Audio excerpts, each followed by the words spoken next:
Hi guys, and welcome to episode 19 in this How to Sell Your Business video series. Hopefully you've watched the other videos in this series, and if not, then I'd strongly recommend going back to watch those videos before you watch this one, because otherwise there might be some things we talk about in this video that don't make much sense.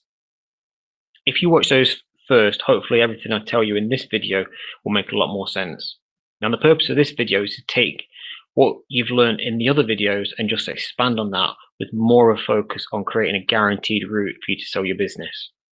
Now, what we're going to talk about can be used in just about any business, but what you'll start to see as we get into it is that the smaller the business is, the more valuable the information and the strategies that we talk about actually are in achieving that sale. So let's get into it. My name's Wayne. I've run, grown, and sold multiple 6, 7, and 8-figure businesses in this sector over the last 25 years. Together with my partners, I'm here now to help you to do the same. So if you remember from the previous videos, there are 6 key reasons that a small business won't sell. We won't get into the deeper reasons around these points, but the previous videos will take you more in depth to those. So the first one is just being overpriced, expecting more for the business than what it's worth. If you remember that the way a small business is valued is based on 3 core areas. Firstly, the profit. Secondly, the profit multiple, which is dictated by how big the business is and how easy it is to sell the shares in that business. And then thirdly, the balance sheet, or how much debt the business has. The second factor is diversification. Having 1 or 2 clients making up a huge portion of your sales.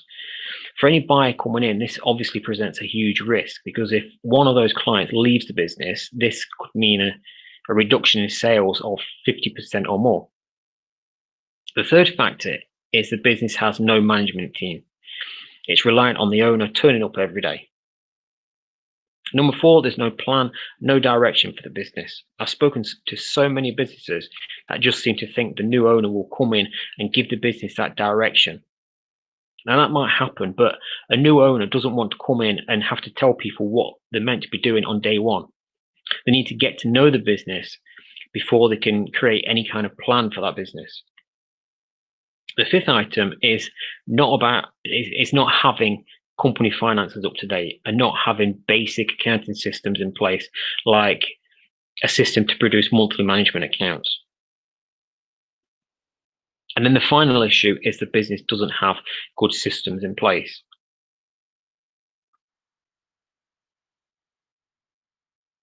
So if you remember,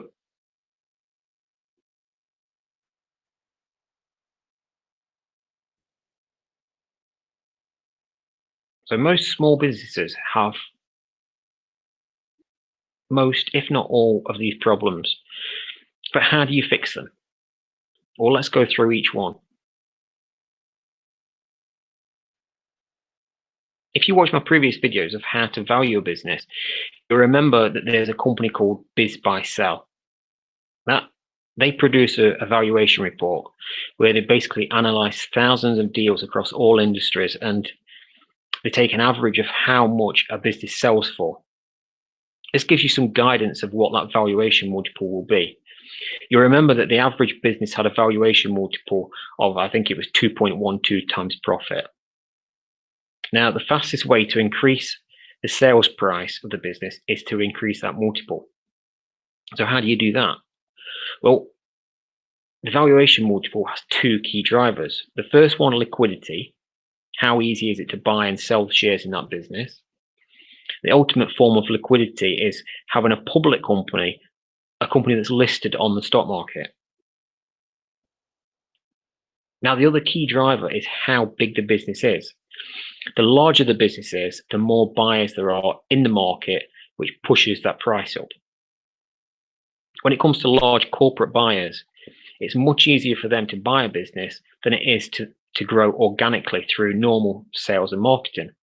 So they happily pay higher premiums when it comes to buying a business. Now, the only problem is it costs them a lot in legal fees to do a deal. So They only look for deals over a certain size.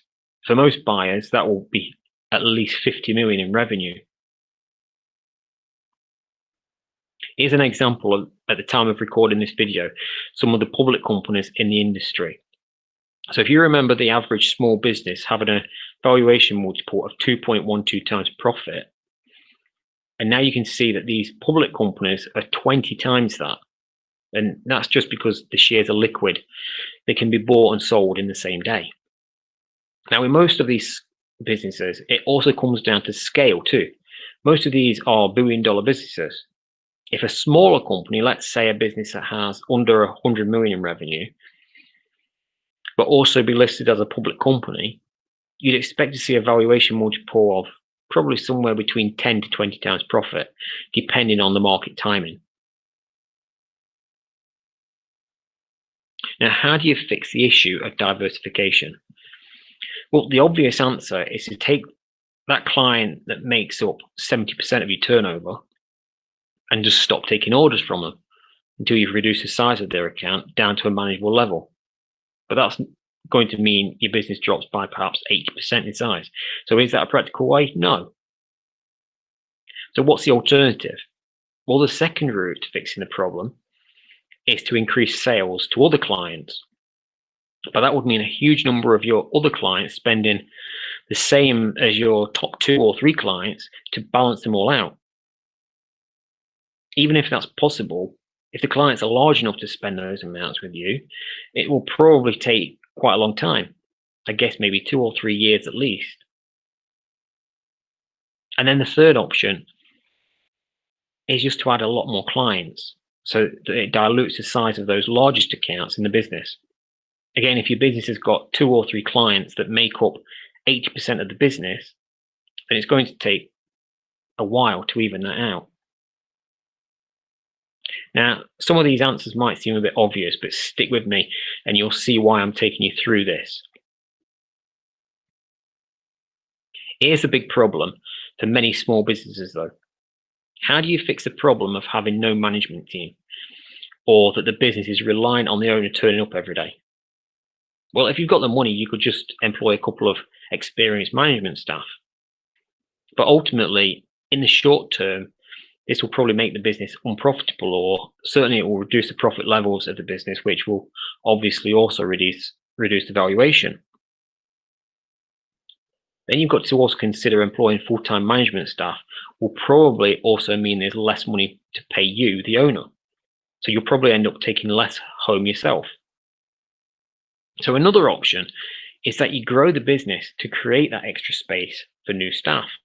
And in this case, the business should be generating sufficient profits that it can afford to pay for a full-time management staff. How do you fix having no plan or direction for the business? Well, this one is fairly easy. Create a long-term vision for the business as if you were staying in it. You set milestones to reach that longer-term vision. You create a plan to reach each milestone, and then give responsibilities to each member of staff for them each to reach their own milestones in that plan. And actually having the staff the vision and the plan will most likely help see which people are naturally suited to leadership roles in the business. I found that everyone seems to talk a good game, always complaining about other people and bitching about how things should be done. But those that step up and actually take the actions, they are the people you really want to be leading the business. And then the final 2 points are accounting and systems. And this is a relatively easy one to fix. If you have the right systems, then the accounting issue will be fixed at the same time. I talk to so many people in the same boat. They want to sell the business, but all of these issues are just stopping them.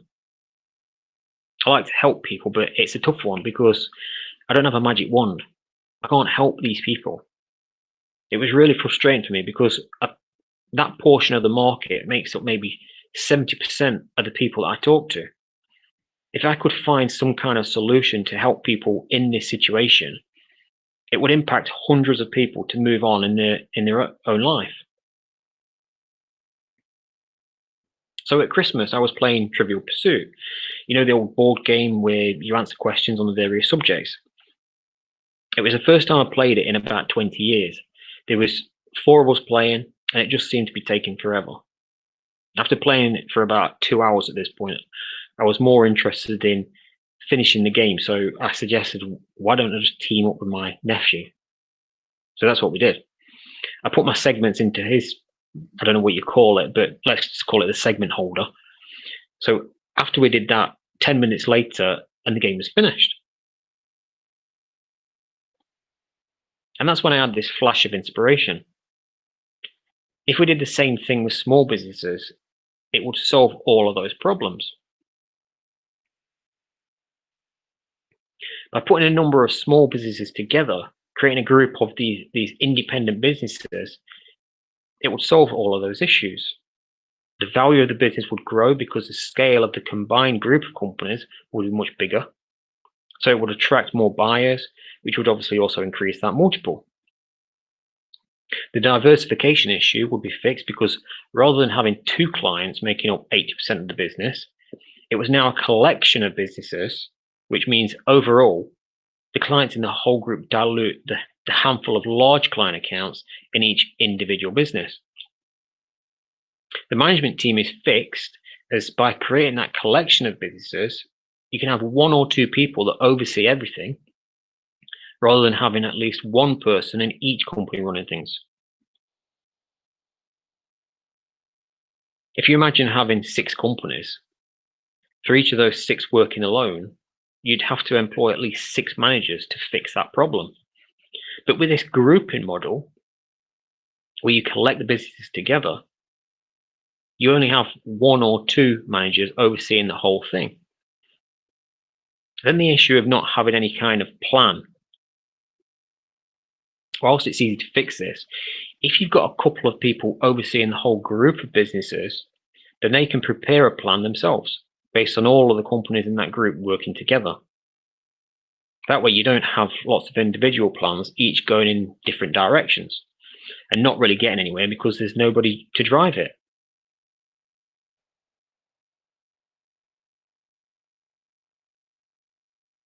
Now, I know for you, this is just about selling the business, and you're probably thinking it sounds like a huge project, but putting all this together. But for us, we completely get the point that we have to make it as painless as possible for you. For us, it's about how we tick those boxes so that you can really move as quickly as possible. So how do we do that? But we put it all together based on us having lots of conversations with people and seeing what each company does and what companies have which pieces missing, through to looking at which companies might be able to go together loosely. We sign the paperwork with you and then you're free to move on. The only way we can achieve this is by having lots of conversations. This information will be seen in different formats by over 22,000 business owners. We're looking in very focused local areas at companies that could fit this particular opportunity. One project we're looking at, which could fit this model, is 3 companies in the West Midlands. Now, I can't give details of the companies as it's all kept strictly confidential, as you'd expect. But I can talk about headline information so that you can understand how this might relate to any small business. So we have an electrical contractor in Birmingham, a refrigeration contractor in Coventry, and a plumbing contractor in Wolverhampton. So they're all relatively close together, certainly within half an hour's drive of each other. They're all roughly the same size, averaging around 1.3 million revenue each. Size doesn't really matter, but with this, I think it's important that they're all roughly the same size. Now, by collecting these 3 businesses together, it's created that much bigger group of companies. Is now doing 3.8 million in revenue every year, and should continue to grow, as there's probably some opportunity to cross-sell within that group of businesses and between each of their clients. Also, the important thing with these is that each of these companies work for similar types of clients. So it's easy to introduce one of the companies in the group to those clients and grow quickly like that. I'll give you an example of what I mean. So the electrical contractor has clients in retail with some warehousing. They provide new installation work, but they also provide maintenance contracts. The refrigeration contractor has clients within office blocks. So they do work for supermarkets as well as some shopping centres. And then the plumbing contractor works for hotels, retail, and manufacturing. So you can see there's a good chance you could bring all of these three companies together on the same project, and they'd all complement each other without any issues about having the relevant skills or experience. Now, with this project, because it's of the size that the group can employ 2 full-time staff to oversee the group overall, it means the owners are free to walk away and they don't need to be involved in that combined group. In fact, that really answers the point about how do we make it as pain-free as possible for you. If we could put this together, including your own business, you wouldn't get involved in putting it together. We basically line the companies up, ready to put it all together. Then we sign the paperwork and you're free to walk away at that point. The hard work is down to us from that point on. And I always get asked, what would happen to the company after you take it over? People expect that we change the name, change the branding, but we don't. We don't touch that. We look at ways to enhance an already successful business, but that's normally 12 months in, after we've got to know the business. We've learned over the years that people don't like change, whether that's clients or whether it's staff. We leave things alone and then just slowly tweak to enhance them. Why would you change something that works perfectly already? But before we move on, I need to emphasize one point.